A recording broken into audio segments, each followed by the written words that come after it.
I think the announcement really is a culmination also of the execution of our strategy. As a bank, what we've done is we've been investing a lot in technology and alternate channels, yeah? And that is driven largely by customer need and desire for convenience. So you're looking at increased digital, online, mobile, yeah, and agency. So you'll have seen we've launched agency banking, First International Bank to do so, and we're expanding our agency network. We've upgraded all our ATMs, we've upgraded our internet banking, our mobile banking channels, and we've seen a big shift from about 20-30% alternate channels now to almost 70% alternate channels.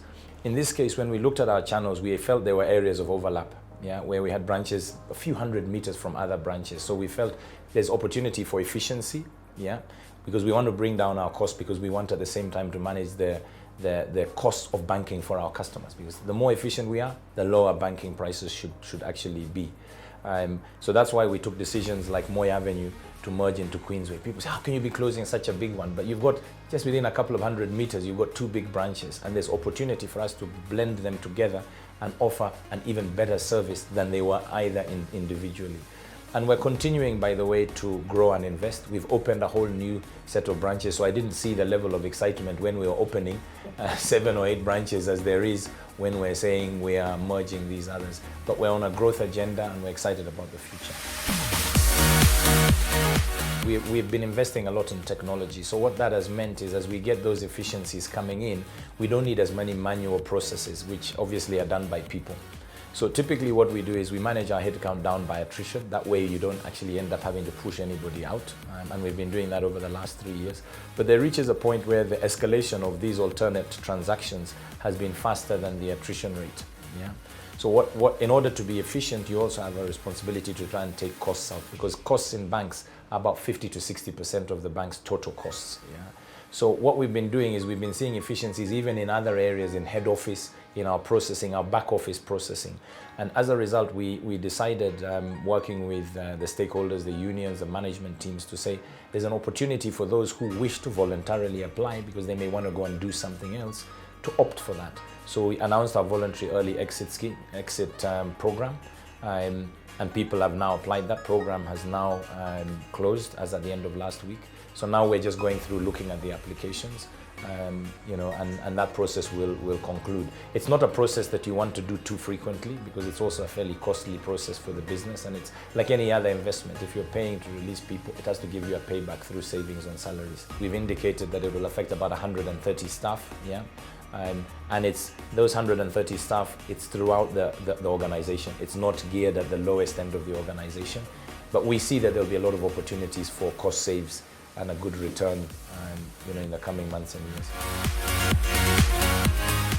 And we are relatively young in some of these, like agency banking, where we don't have the biggest network yet, but we're going to grow from 400 outlets to probably 5,000 or 6,000 in the next 2 to 3 years. Yeah, people want confidence that those channels are going to work for them every time, and that's where we've been focusing to improve our uptime, to improve the customer experience when you use it. Is it actually easy and intuitive to use? Because you can provide the service, but if it isn't easy to use, people won't use it. Yeah, we've also integrated with third parties to make sure. So, like for example, M-Pesa, we integrate so you can move money back and forth real time, quickly and effectively. So for us, we really see that as a growing area, which will allow us to focus now the branch on value-added activities, talking to you about your financial goals. How do you better financially plan? If you want to buy a house, what are the things you need to think about? How should you structure your debt? If you're a business, how much should you invest or borrow to grow your business and manage your cash flows? That's where I see us changing the way we run our business.